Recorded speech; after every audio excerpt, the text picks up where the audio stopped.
Hello students, मैं हूं Indrabhushan Narayan, B Tech from IIT Dhanbad. मैं पिछले 12 वर्षों से मैथ पढ़ा रहा हूं, जेई मेन के लिए, 11 के लिए, 12 के लिए और जेई एडवांस के लिए। तो मैथ्स में क्या करें, कैसे पढ़ें, कौन सा बुक पढ़ें और कितना टाइम दें पढ़ाई पर, ताकि आपका सिलेक्शन आईआईटी में हो जाए।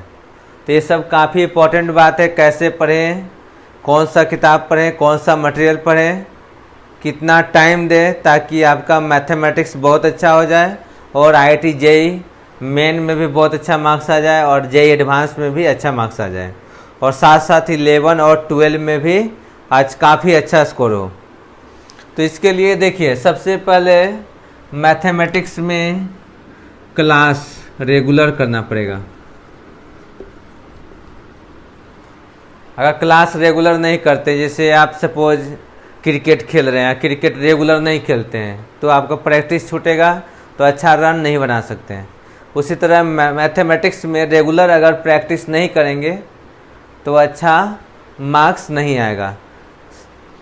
सफिशिएंट प्रैक्टिस करने से, सफिशिएंट प्रैक्टिस करते हैं अगर क्वेश्चंस का, थ्योरी रिवाइज करते हैं, तो आपका अच्छा स्कोर होगा, और अच्छा स्कोर होगा तो काफ़ी अच्छा रैंक आ जाएगा, 100 के अंदर भी रैंक आ जाएगा। तो पहला कंसेप्ट दे रहे हैं क्लास रेगुलर। दूसरा, एक क्लास नोट्स बनाएंगे और साथ में एक रफ कॉपी रखेंगे। हम आपको क्या रखना है, रफ कॉपी हो सकता है 50 पेजेज का, और ये 200 पेजेज का, इसके अराउंड होना चाहिए। 200 पेजेज, 50 पेजेज का अराउंड। तो देखिए, क्लास रेगुलर करना है। अगर गलती से कोई एक क्लास छूट जाए या 2 क्लास छूट जाए तो रिकॉर्डेड वीडियो देख सकते हैं। रिकॉर्डेड अगर छूट जाए 1-2 तो रिकॉर्डेड देख सकते हैं, लेकिन सब के सब क्लास छूट जाएगा तो रिकॉर्डेड देखने से कोई फ़ायदा नहीं है। क्लियर? क्योंकि ये मेन कोर्स है, ये साथ में उसका हेल्प करेगा जस्ट। लेकिन ऐसा नहीं कि फुल के फुल यही पढ़ें और रेगुलर क्लास ना करके कभी कभी क्लास करें, तो उससे कभी कुछ होगा नहीं होगा। इसलिए रेगुलर क्लास करेंगे, और कभी कभी तबीयत ख़राब हो या कोई प्रॉब्लम हो तो क्लास छूटता है तो रिकॉर्डेड क्लास देख सकते हैं। और अभी तो लाइव क्लास चलेगा या रिकॉर्डेड क्लास चलेगा। अभी जब तक लॉकडाउन है तब तक तो रिकॉर्डेड क्लास आप पढ़ सकते हैं। उसके बाद कंप्लीट ऑफलाइन क्लास होगा। उसके बाद आपको क्लास नोट्स बनाना है। जो चीज़ क्लास में पढ़ाई हो या रिकॉर्डिंग में जो आप पढ़ें, उसको ज़रूर नोट्स बनाएं ठीक से। क्योंकि अगर नोट्स नहीं बनाएंगे तो एग्ज़ाम तो अभी तुरंत हो नहीं रहा है, जस्ट 11 में है, तो आपको 2 ईयर बाद एग्ज़ाम होगा।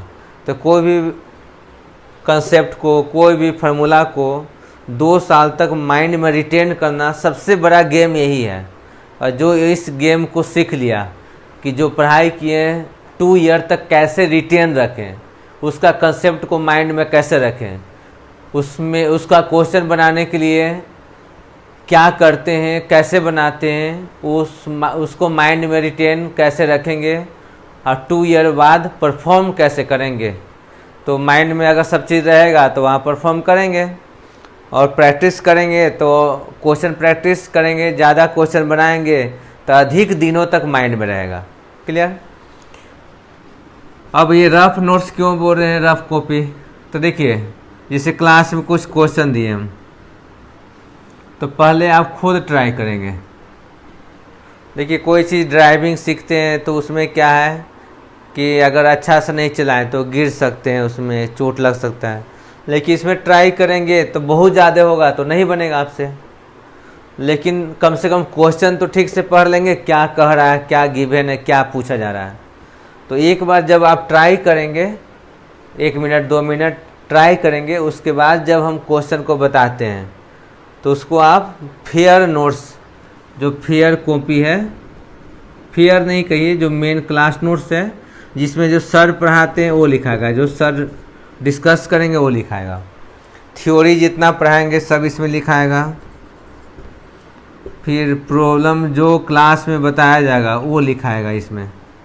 तो क्लास नोट्स वो है जिसमें सर जो आप पढ़ाते हैं उसका थ्योरी लिखाएगा, सर जो पढ़ाएंगे उसका थ्योरी लिखाएगा, सर जो जो क्वेश्चंस प्रॉब्लम्स को डिस्कस करेंगे वो लिखाएगा। और रफ कॉपी वो है जो आप खुद ट्राई करते हैं, सेल्फ प्रैक्टिस। और क्लास में भी प्रैक्टिस करना है, क्लास में क्वेश्चन दिया जाएगा तो उस पर एक बार खुद बनाने का कोशिश करना है। क्योंकि कोई पहली बार कोई क्वेश्चन को बनाया होगा, मान लीजिए कोई क्वेश्चन है, सिंपल क्वाड्रेटिक इक्वेशन है, सिंपल एपी है, जीपी है, तो पहली बार कोई बनाया होगा तभी तो किसी दूसरे को सिखाया होगा। तो ये सोचिए कि पहली बार किसी न किसी तो ज़रूर बनाया होगा, तभी फिर दूसरा कोई उसको बताया होगा। तो आप ये समझिए कि आप खुद एक रिसर्चर हैं और कोशिश कीजिए कि खुद बन जाए। तो होगा कि मैक्सिमम टाइम में शुरू में नहीं बनेगा, फिर बनना शुरू हो जाएगा और उसको फिर हम बताएंगे। तो देखिएगा खुद जो बनाए वो और हम जो बताएं वो दोनों में क्या डिफरेंस है, क्यों नहीं बन रहा था, उस पर चिंतन करना है, उस पर सोचना है कि मेरे से क्यों नहीं बन रहा था, कौन सा फार्मूला नहीं जानते थे, कौन सा कंसेप्ट नहीं जानते थे जिसके चलते नहीं बन रहा था। फिर कभी भी लगे कि भूल गए, अगर मान ली कि 1 महीना बाद ऐसा फील आ रहा है कि आप भूल गए जो पढ़े थे, क्वेश्चन आपसे नहीं बन रहा, टेस्ट हो रहा है, कभी कभी टेस्ट तो होगा ही, 1 महीना 2 महीना पर टेस्ट होगा, तो आपको देखिएगा का स्कोर नहीं हो रहा है। अगर आप देखते हैं कि स्कोर नहीं हो रहा है तो मतलब भूल गए हैं बहुत सा चीज़। तो खुद 1 मंथ या 2 मंथ के इंटरवल पर संडे को या सैटरडे को जब छुट्टी मिले तो उसको रिवीजन कर लें। फिर 4th पॉइंट करें, अगर डाउट हो, कोई चीज़ नहीं समझे तो तुरंत पूछना है, इमीडिएट। एक होता है कि क्वेश्चन बनाए नहीं बना तो इमीडिएट नहीं पूछना है, क्वेश्चन को इमीडिएट नहीं पूछना है। कोई क्वेश्चन बनाए नहीं बना तो और ट्राई कीजिए, हो सके तो अगला बार में बन जाए, दूसरा बार तीसरा बार ट्राई करेंगे तो बन जाए।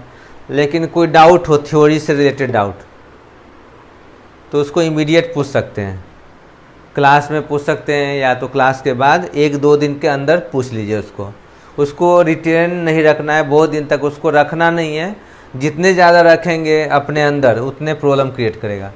तो क्या क्या बताया समझिए जी, क्लास रेगुलर करना है, क्लास नोट्स ज़रूर बनाना है, क्योंकि लास्ट मोमेंट पर टाइम कम रहता है और पढ़ना, जैसे अभी तो मात्र 1 चैप्टर पढ़ेंगे तो तुरंत रिवीजन हो जाएगा, 1 क्लास पढ़ाएंगे 2 क्लास पढ़ाएंगे तो उसका रिवीजन करने में टाइम नहीं लगता है। लेकिन जैसे ही 3 मोटा मोटा कॉपी हो जाएगा तो रिवीजन करने के लिए अगर 25 चैप्टर हो जाए, 30 चैप्टर हो जाए तो 30 चैप्टर को रिवीजन करने में बहुत ज़्यादा टाइम लगता है। लेकिन नोट्स नहीं रहेगा और चाहेंगे कि बुक से रिवीजन करें तो आपको पूरा साल भर लग जाएगा रिवीजन करने में। लेकिन नोट्स से रिवीजन करने में 1 वीक के अंदर कंप्लीट हो जाएगा। तो क्विक रिवीजन करने के लिए, जल्दी से जल्दी रिवीजन करने के लिए नोट्स बहुत ज़रूरी है। तो मैथमेटिक्स का खासियत यही है कि क्लास नोट्स ज़रूरी है, रिवीजन करते रहना पड़ेगा। और कोई भी चैप्टर में, कोई भी चैप्टर पढ़ाते हैं, एनी चैप्टर, तो घर पर कम से कम 200 क्वेश्चन ज़रूर बनाना है, उस पर बेस्ट 200 क्वेश्चन ज़रूर बनाना है।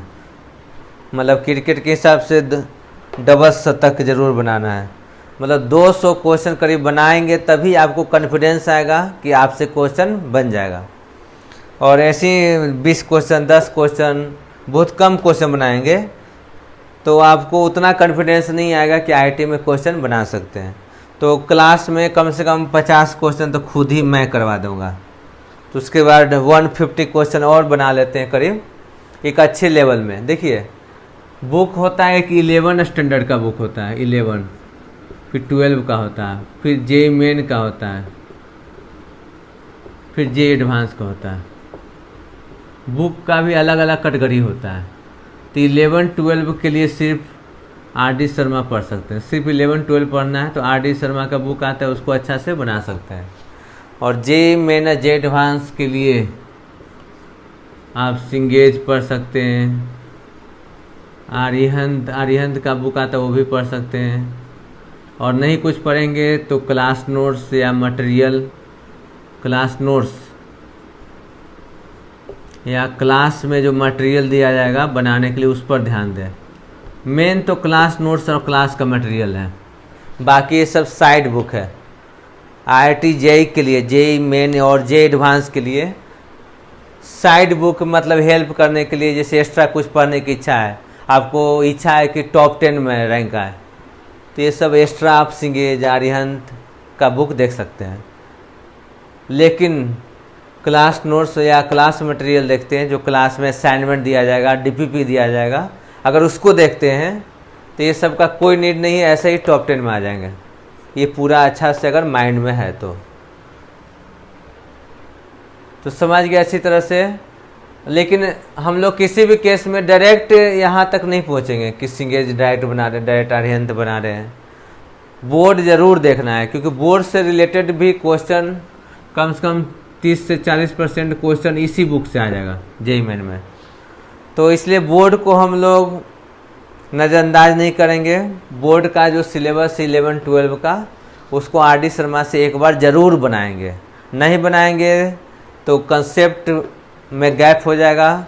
एडवांस कहने के लिए लगेगा कि एडवांस पढ़ रहे हैं, लेकिन इसी बेसिक में दिक्कत हो जाएगा। कभी कभी सुने भी होंगे कि IIT में हो गया किसी का, अब बोर्ड में फेल कर गया।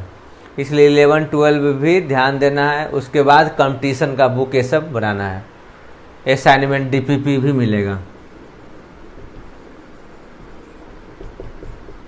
और साथ साथ मैं भी क्लास में जब पढ़ाऊँगा तो पहले देखिए, पहले बोर्ड लेवल होगा, पहले पढ़ाई जो होगा आपका बोर्ड लेवल का होगा, थ्योरी प्रॉब्लम भी पहले क्या होगा, बोर्ड लेवल का थ्योरी होगा as well as board level का प्रॉब्लम होगा। फिर सेकंड स्टेज में आएंगे, JEE मेन का problem as well as theory होगा। अब फिर लास्ट का 2 क्लास जो होगा, लास्ट का 2 क्लास या 3 क्लास वो JEE एडवांस्ड का होगा। तो JEE एडवांस का मतलब IIT कानपुर, IIT मुंबई पहुंच सकते हैं। JEE मेन मतलब NIT Jamshedpur, NIT Delhi, NIT Warangal, NIT Trichy. अब बोर्ड में तो अच्छा मार्क्स आता है, तो समझ ही रहे हैं सब जगह बोर्ड का मार्क्स का नीड होता है।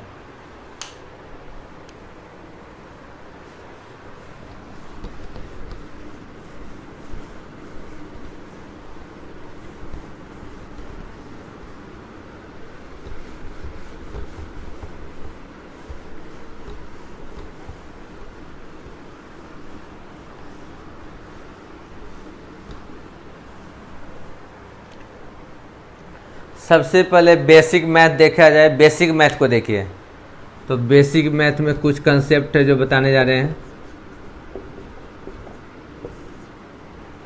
बेसिक मैथ्स कहने का मतलब 9, 10 या उसके पहले का जो इम्पोर्टेंट पार्ट है, जो आपको जानना ज़रूरी है। ऐसे नहीं भी जानेंगे तो क्लास में जब बताया जाएगा तो उससे रिलेटेड किसी को कन्फ्यूजन होगा और पूछते हैं तो क्लास में बता दिया जाता है। तो बेसिक मैथ्स में आता है, जैसे आपको देखिए x⁻m/x⁻n क्या होगा, इसका वैल्यू।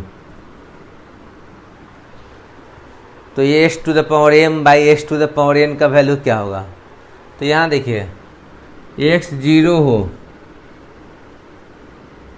तो 0/0 हो जाएगा अनडिफाइंड। हम लोग इतना चीज़ सोचते भी नहीं है। तो अगर x का वैल्यू 0 हो तो 0/0 का होता है अनडिफाइंड, और x नॉट 0 हो तो x⁻ क्या हो जाएगा, बेस सेम है तो पावर सब्ट्रैक्ट होगा m-n। और x⁻m-n भी देखिए, यहाँ इसको भी अगर देखते हैं तो देखिए m = n हुआ तो x⁻0 हो जाएगा, और m नॉट = n। चलिए अगर यहाँ x⁻m-n है तो m = n हुआ तो x⁻0। और x⁻0 की भी बात करते हैं तो इसका वैल्यू क्या है। कोई पूछेगा x⁻0 तो 1 बोलना गलत है जी, 1 पर कंडीशन है, तो हमेशा 1 नहीं बोल सकते। तो 1 तभी बोलेंगे जब x नॉट 0, और x 0 हो जाए तो अनडिफाइन होता है। x 0 हो जाए तो क्या होता है, अनडिफाइन होता है। अच्छा कोई पूछेगा और M not equal to N है, तो अब तो जैसे लिखते हैं वैसे लिखिए एम माइनस एन। अब क्वेश्चन आपसे अगर पूछा जाए एक्स टू द पावर 0 1 कैसे आया और अनडिफाइंड कैसे आया, तो इसको अगर समझते हैं तो चलिए देखिए, अगर पावर 0 है तो 0 को लिख सकते हैं 1 माइनस 1, और पावर 1 यही सेम फार्मूला। कैसे पावर था तो एम माइनस एन डिफरेंट आया था, तो x to the power 1 by x to the power 1। और इसके बाद देखिए एक्स 0 होगा तो 0 बाई 0 अनडिफाइन हो जाता है, कि 0 को 0 से डिवाइड नहीं कर सकते हैं, या किसी भी नंबर को 0 से डिवाइड नहीं कर सकते हैं, तो अनडिफाइन हो जाता है। और एक्स नॉट 0 होगा तो दोनों सेम है तो कैंसिल कर देंगे। तो हम लोग क्या क्या सीखे यहाँ, पहला ये सीखे कि बेस सेम है तो पावर सब्ट्रैक्ट होगा, और बेस यदि 0 हो तो 0 बाई 0 ये भी 0 ये भी 0 तो अनडिफाइन हो जाएगा। फिर एम एन बराबर लेंगे तो पावर 0 हो गया, तो एक्स टू द पावर 0 का वैल्यू क्या होता है, तो यदि एक्स नॉट 0 है, जैसे 2 to the power 0 3 to the power 0 क्या होता है 1, लेकिन एक्स यदि 0 हो जाए तो 0 टू द पावर 0 1 नहीं होता है, अनडिफाइन होता है। क्यों, क्योंकि इसको प्रूफ करते हैं। देखिए प्रूफ इसका क्या बताएं, तो एक्स टू द पावर 0 को लिख सकते हैं 1 माइनस 1, तो 0 को क्या लिख सकते हैं 1 माइनस 1, तो x to the power 1 minus से तो नीचे भेज सकते हैं, इसी का उल्टा रिवर्स, माइनस है तो उसको नीचे भेज सकते हैं, और या नीचे है बेस सेम है तो पावर सब्ट्रैक्ट कर सकते हैं। तो यहाँ 1 माइनस 1 को लिख सकते हैं x to the power 1 by x to the power 1, minus को नीचे लाएँ तो प्लस 1। अब देखिए दोनों सेम है, नॉट 0 है तो कैंसिल होकर 1 आया, और 0 है तो 0 बाई 0 क्या हो गया अनडिफाइंड। 0 बाई 0 का वैल्यू अनडिफाइंड क्यों होता है, इस पर भी बात कर सकते हैं, क्यों अनडिफाइंड होता है। देखिए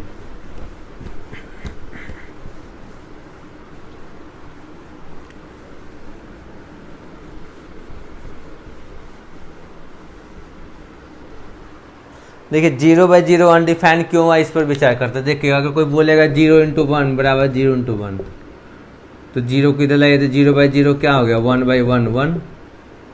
फिर अगर कोई ऐसे भी लिखता है 0 इंटू 1 इक्वल टू 0 इंटू 2, तो 0 इधर लाएगा तो 0 बाई 0 क्या हुआ 2 बाई 1 2। तो 0 इंटू 1 बराबर 0 इंटू 3, 0 को इधर लाएगा तो 0 बाई 0 क्या होगा 3 बाई 1 3। तो क्या देख रहे हैं 0 बाई 0 का वैल्यू 1 2 3 4 सब वैल्यू आ गया। तो 0 बाई 0 का वैल्यू 1 भी कर सकते हैं, 2 भी कर सकते हैं, 3 भी कर सकते हैं, 4 भी कर सकते हैं, तो कोई यूनिक वैल्यू है नहीं, तो उसको क्या बोलते हैं undefined.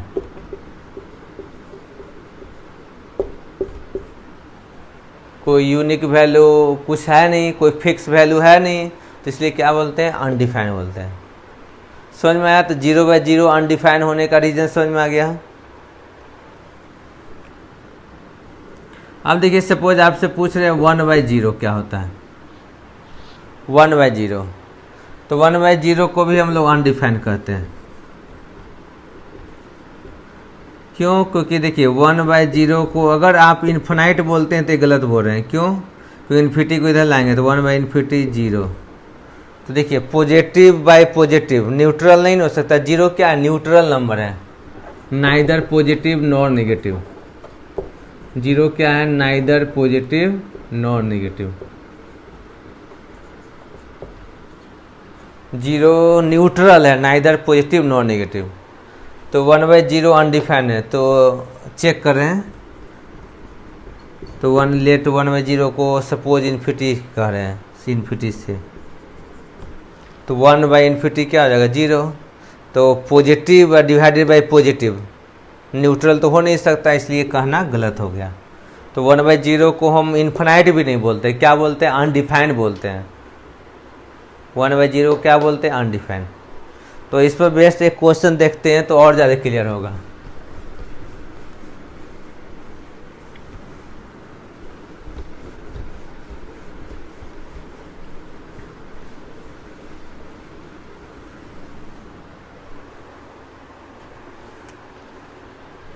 Suppose x plus 2 1 by x minus 2,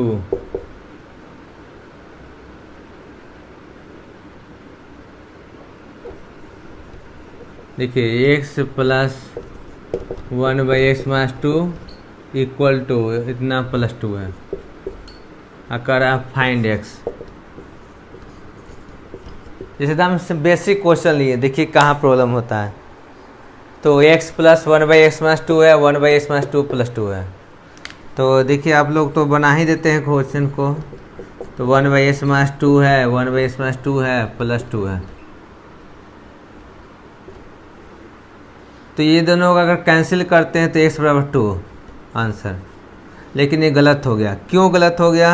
ये पूरा आपका रॉन्ग है। क्यों रॉन्ग हुआ? तो अभी हम बताया था ना कि x जब 2 हो जाए तो डिनोमिनेटर 0 होगा, और x यदि 2 हो जाए तो डिनोमिनेटर क्या होगा? 0। और 1/0 क्या बताए थे अभी? अनडिफाइंड। अनडिफाइंड मतलब जिसका वैल्यू नहीं पता, जिसका वैल्यू नहीं पता है। तो जिसका वैल्यू हम लोग नहीं जानते तो कैंसिल नहीं कर सकते। क्लियर? जिसका वैल्यू नहीं जानते उसको कैंसिल नहीं कर सकते। तो यहाँ देखिए में क्या देखे x-2, जैसे डिवीजन में देखे x-2 तो लिख देंगे कि x-2 नॉट 0। क्यों? क्योंकि x-2 0 होगा तो क्वेश्चन ही अनडिफाइंड हो जाएगा। तो अब नॉट 0 जब लिए तो कैंसिल किए तो क्या आया? x = 2। तो जो मना किए थे कि x नॉट 2 वही आंसर आ गया। तो ये क्या हुआ? इनवैलिड हो गया, इनवैलिड। तो फाइनली x का क्या आंसर आ गया? नो सॉल्यूशन, कोई आंसर नहीं। तो इसका कंसेप्ट क्या हुआ? इसमें क्या कंसेप्ट सीखे? तो प्राइमरी मतलब प्राथमिकता, प्राइमरी स्टेप। सबसे पहला स्टेप क्या है? To define each part of question. यानी ये पार्ट डिफाइन है, ये डिफाइन कब होगा? जब x-2 नॉट 0। तो वो लिखे हैं। ये भी कब डिफाइन नहीं होगा? जब x-2 नॉट 0। कब डिफाइन होगा? तो जब x-2 नॉट 0, और x-2 0 होगा तो अनडिफाइन हो जाएगा। तो सबसे पहले हम लोग ईच पार्ट, जितना भी है क्वेश्चन का पार्ट, सब पार्ट डिफाइन होना चाहिए। तो primary step is to define each part of question.